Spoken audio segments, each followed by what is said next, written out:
Hey, and welcome back to the podcast. We're here with Steve Foran from gratitudeatwork.ca. And Steve has this concept called, and this company called Gratitude at Work. He has a book called Surviving to Thriving, The 10 Laws of Grateful Leadership. And we're going to be talking all about how we can be grateful, I guess, in the workplace, with ourselves, in everything we have going on, and just kind of be more positive and happier, but also more productive, fulfilled, everything that goes along with that. So, Steve, glad to be talking to you. It is awesome to be here with you, Robert. Thanks for having me on the podcast. Glad to have you. And gratitude is this sort of buzzword of the past like 5 or 10 years. And it took me so many times to finally kind of get it, like that it doesn't come automatically, and your brain actually kind of wants to avoid it if you went with all your baser instincts. And it kind of requires the sort of repetition, tedium, muscle to get built up. So when you're talking about gratitude, what's the starting point? If someone says, well, where do I start with it? Or I'm not even sure if I'm on the same page definition. Like, what is gratitude and why is it so important? Yeah, it's absolutely critical. I believe it's absolutely critical for us as leaders, as individuals and human beings. If you want to live a thriving, happy life, if you want to feel like life is a playground, then gratitude is the thing for you. It doesn't make the crap go away, Robert. You know what I mean? It doesn't make that stuff disappear, all things in life. But what it does is it puts us in a mindset to be able to be better able to deal with it. And gratitude, quite simply, is, think of it, it's a practice that enables your brain, your mind, to be able to see the good all around you, that's there all the time. And when that happens, it puts you in a totally different space, like mentally, which enables you, that's what gives you the tools to be able to be a better marketer, be a better father, be a better manager. All these things fall out of that. You're speaking my language, right? You're going for all the motivations, the marketing, the fatherhood, the managing of the employees. And so it's cool to think about that.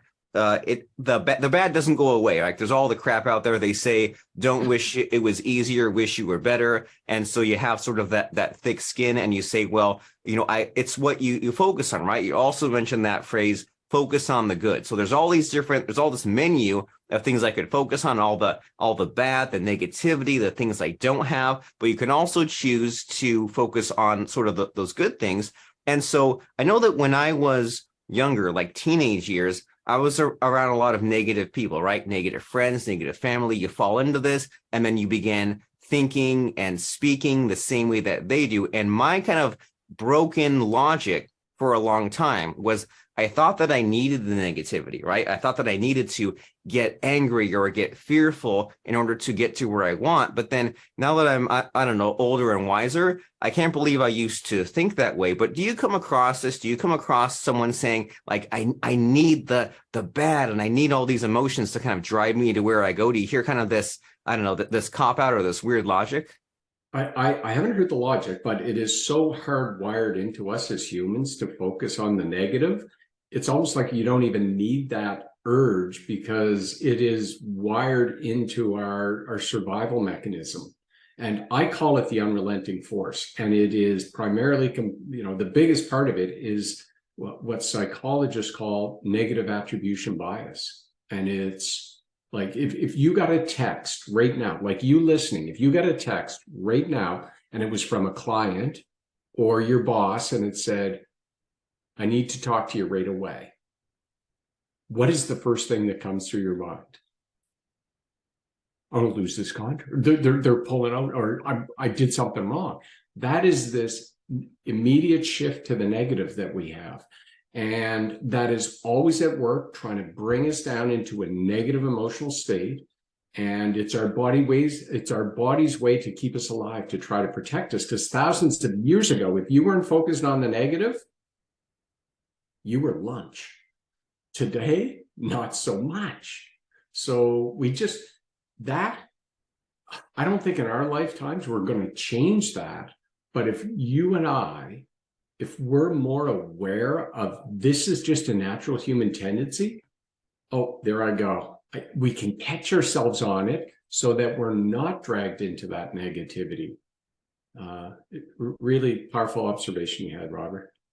And so the observation I'm getting right back from you is that awareness is the first step, right? You say there's this unrelenting force. We're not going to reprogram our minds instantly. And we might tend to kind of go down that downhill dark path and then catch ourselves and say, okay, well, I'm playing all these what if scenarios. It's just my natural way of going. But then I can get to the other end of it and say, well, now that I've thought about these bad things, maybe I need to think about even more good things to bring myself back out of it. But that's interesting to think about there, that number one, we're not going to rewire our brains. And number two, that the first step on this road to recovery is at least noticing. Maybe you won't get it all fixed right away, but like notice when you're going towards the panic, the danger, the negativity. At least be aware of all the times throughout the day and your journey that it's happening.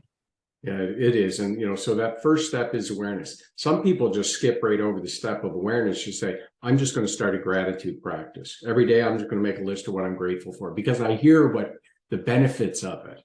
And so people sometimes jump there. But even if you do that, being aware of how we are and how we're showing up as leaders and as people in our families and our communities, the more you practice, and I call it a practice because it continually evolves.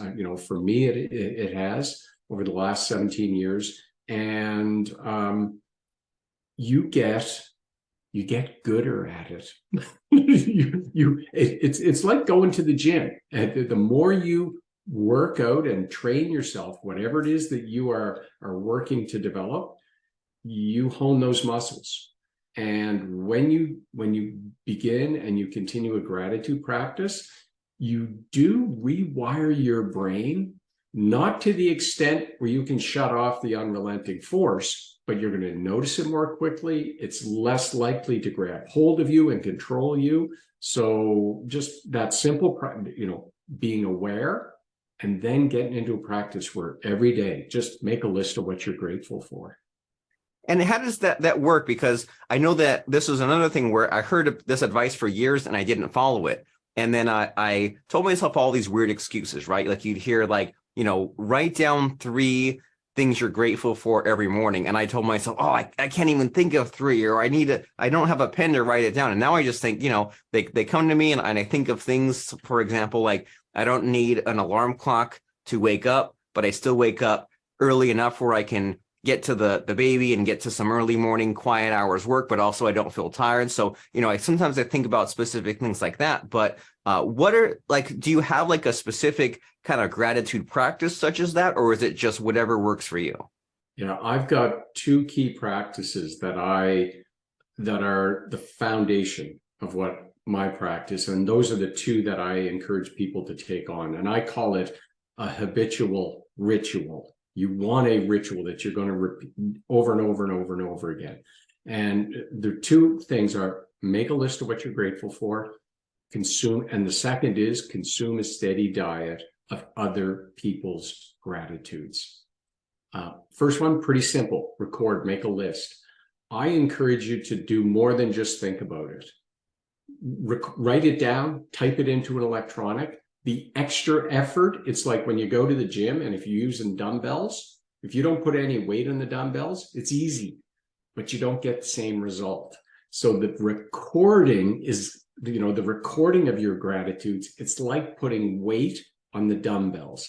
It's a little harder, but you're going to see more benefit as a result of it. I tend to record my gratitudes at night. And I couldn't tell you the last time I missed a day. It's probably 13, 14, 15 years. But I do this for a living. If you miss a day, don't make a big deal of it. The second piece is, consume other people's gratitudes. This is a game changer. It was a game changer for me because just like you're doing this for 5 years and you think, oh, geez, what else am I going to talk? How else?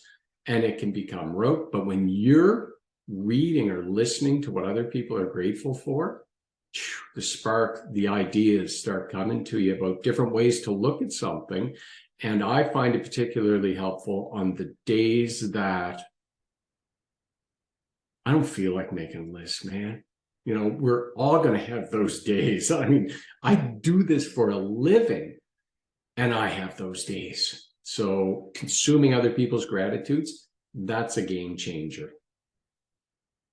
Where do you find these? Is it a thing you look for? Is there like a special website or social media I can go to? Like, how do I get this steady supply? Come to me. If you go to our website, I send out an email Monday to Friday. I leave you alone on the weekends. It's got 3 gratitudes from me, and we bring a different guest contributor in every week. You get 3 of theirs. Sign up for the daily gratitudes, and that you get. Say you get that in the morning. You can consume the gratitudes there at that time or later in the day, whatever.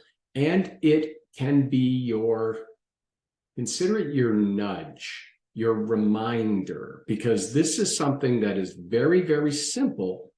But when life gets in the way, it's easy to forget. So daily gratitudes is a great way to get that nudge. And then I post them on my website and in the daily gratitudes. If you click the post, you can post yours in the daily gratitudes. And when you go there, you can read what other folks have posted. And just to plug that URL as we're going here, is that at gratitudeatwork.ca? Yeah. And then across the top, you'll see the header, the daily gratitudes. Yeah. I love that, because there is that aspect of not going in alone, right? Of you kind of get almost like a positive peer pressure. You see other people's gratitudes, even if they're not specifically looking over your shoulder, looking at what you're doing, just knowing that there are other people out there who are doing this every day, and I forgot to do my gratitudes today. That's good motivation to do it. And then, as you're kind of alluding to here too, there's like the inspiration factor, right? It's like, if you don't read a book or the newspaper or any articles or anything, your brain kind of becomes stagnant. But if you're like always like reading or checking out books or like just good things to look at, then your vocabulary kind of increases, and then your brain just kind of is more active. So I assume that it kind of works that gratitude part of your brain, and so you're deeply tapped into gratitude with ourselves, inner and outer, in the workplace. All these people, you've heard all the stories. Is there anything that you feel is really worth sharing as far as gratitude, either like someone's gratitude that you found really helpful, or a good like gratitude story? Just what comes to mind as far as making people listening aware of this gratitude message? Okay. Before I answer that question, I'm just going to go back to your response there, and for you listening too, Robert, you are a quick study. Like that is a really good synopsis. Yeah, probably 4 or 5 years ago, I was at our local gym, the gym that I go to, and this guy comes up to me, and he looked familiar, and he said, you do that gratitude thing, don't you? And he kind of leaned into me, and I'm going, oh no, what happened? He said, I was in one of your sessions a couple of years ago, and I was like, this guy, he's saying to me, you obviously believe in what you're doing because you're really positive. And I enjoyed it, but you know what? I really didn't think, yeah, that's not for me. And do you remember that journal you gave me? I said, yeah, I give everybody a journal when I go to do a session. He says, well, probably about 6 or 8 months ago, I just fell on these hard times. And I wasn't myself. I found I was negative. I just couldn't get out of my own way. And then I remembered that journal you gave me. And so, you know what I thought? I said, what have I got to lose? And you know what, Steve? It has totally changed my life, that simple practice. And he wasn't consuming others. He just was doing it on his own, leading to it, Robert. So it's one of my favorite studies, because I wasn't sure if he was going to knock me out the door. And it's good to have that kind of mindset of, if you're having a down day, down week, just not feeling too well, not really yourself, it's easy to just kind of lean into it, right? It's easy to close all the shades and lay down and get under the covers.